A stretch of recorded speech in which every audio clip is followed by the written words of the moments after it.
لوگ محبت کے بھوکے ہیں، تم فتوے دینا شروع کر دیتے. جنید جمشید کے بارے میں مجھے پتا چلا کہ ساتھی اس کے گھر کھانا نہیں کھاتے کہ حرام کمائی. وہ بہت ڈس ہارٹڈ ہے. نیا نیا تبلیغ میں آ رہا تھا.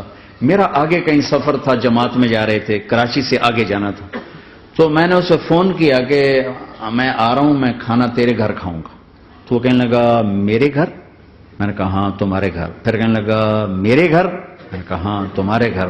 کہا واقعی میرے گھر؟ میں نے کہا ہاں واقعی تمہارے گھر. کہا یہ تو میرا تو گھر تک کوئی نہیں کھانا کھاتا، کہتے حرام ہے. میں نے کہا میں اتنا بڑا مولوی نہیں ہوں، میرا گزارا ہو جائے گا.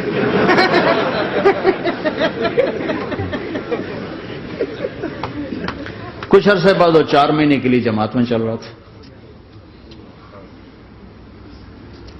لوگوں کو محبت. میں رائمنڈ میں بیٹھا تھا، ایک شخص آ گیا. کہا جی وہ مبارک سینما لاہور میں تھا، اس کا مالک آ رہا تھا چند دنوں سے رائمنڈ. آج وہ کچھ گھر سے لے کر آیا تو ایک دی وہاں کسی رائمنڈ میں کسی کو پیش کی تو اس نے انکار کر دیا، میں نہیں کھاتا، آپ کی کمائی حرام ہے. تو بہت زیادہ شرمندہ ہو رہا. میں نے کہا اسے لے آؤ جلدی سے میرے پاس. وہ اس کو لے کر آئے تو میں نے کہا جی کیا نام ہے؟ کہا جی ہارون. کیا کرتے ہو؟ تو اس نے سر یوں کر دیا، وہ چھوٹا سا بزنس ہے. میں نے کہا کیا بزنس ہے؟ چھوٹا موٹا بزنس ہے. میں نے کہا بھائی بتاؤ تو صحیح. سینما ہے. سینما ہے. میں نے کہا کون سا سینما؟ مبارک سینما. مبارک. میں نے کہا مبارک؟ ہاں وہ جس میں شمع پروانہ میں نے دیکھی تھی وہ مبارک صاحب اس کے جو اونر تھے، پہلے ان کی فوٹو آتی تھی، مر گئے تھے وہ، ان کا سیڈ میوزک چلتا تھا، بعد میں فلم چلتی تھی. وہ مجھے ایسے دیکھنے لگا کہ یہ کیا کہہ رہا ہے. میں نے اسے یوں دوستی لگائی. دن کے بعد دیکھا تو اتنی بڑی داڑھی کے ساتھ 4 مہینے لگا.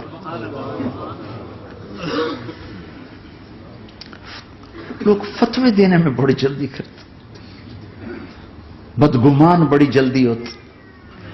کسی میں 100 خوبیاں ہوں، ایک کمی ہو، ساری پہ کانٹا پھیر دیتے.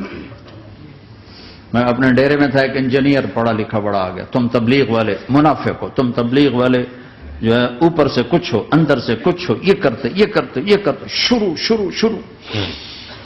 میرے ڈیرے میں تھا، مجھے بولنا نہیں تھا، میرا مہمان تھا. مہمان تو جوتا بھی مارے تو ہمیں سہنے کا حکم ہے. میں چپ کر کے سنتا رہا. جب وہ سارا کچھ بول بیٹھا تو میں نے کہا بھائی صاحب اللہ تعالیٰ نے پرفیکشن نہیں مانگی، کاؤنٹنگ کہا ہے. کاؤنٹنگ کروں گا. 100 نمبر نہیں مانگے، کہا ہے میں کاؤنٹنگ کروں گا. اگر تمہارے 51 ہوئے تو باقی معاف کر دوں گا. تو جو گناہ عیب ثواب آپ بتا رہے ہیں، ممکن ہے اللہ معاف کر دے ان نیکیوں کی وجہ سے جو تبلیغ والے کر رہے ہیں. اور کسی کو برا کہنا یہ اپنے برا ہونے کی پہلی نشانی ہے. میرے نبی نے فرمایا کسی کے برا ہونے کے لیے یہی کافی ہے کہ دوسرے کو برا کہے. یہ میں اسے نہیں کہا، یہ ویسے آپ کو بتا رہا ہوں، اس کو یہ میں نے نہیں کہا.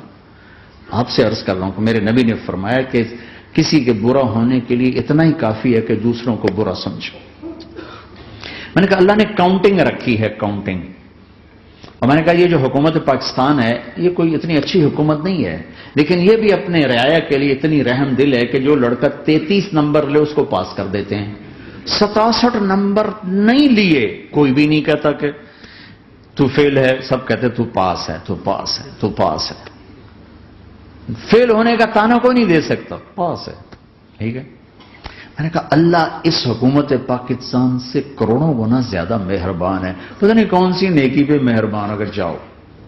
لیکن جو کہ مزاج بن گیا ہے تنقید یہاں تک ایک کہنے اللہ جی دیکھو جی نور جہاں 27 رمضان مر گئی، شب قدر مر گئی. میں کہا اللہ تے کیس کرو ہن جا، اللہ تے مقدمہ کرو. بھائی نور جہاں 27 رمضان کو کیوں مر گئی؟ 27 رمضان کو کوئی آدمی اپنی مرضی سے مر سکتا؟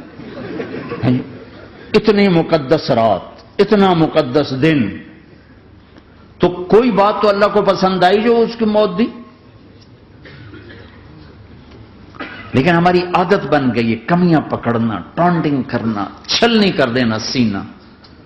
اپنے اب دھنیے اپنی دھن، تجھے کیوں فکر ہے اے گل دلے صد چاک بلبل کی، تو اپنے پیرہن کے چاک تو پہلے رفو کر لے۔ کیوں اوروں کے عیب دیکھ دیکھ خود بھی اپنے غیظ و غضب میں اور اپنے حسد کا شکار اور کبھی بغض کا شکار؟ ارے اندھے بن جاؤ گا، مجھے کچھ نہیں نظر آتا، میں صرف عیب میں صرف خوبیاں دیکھوں گا، عیب نہیں دیکھوں گا۔ لوگوں کو قریب کرو، پیار کرو، محبت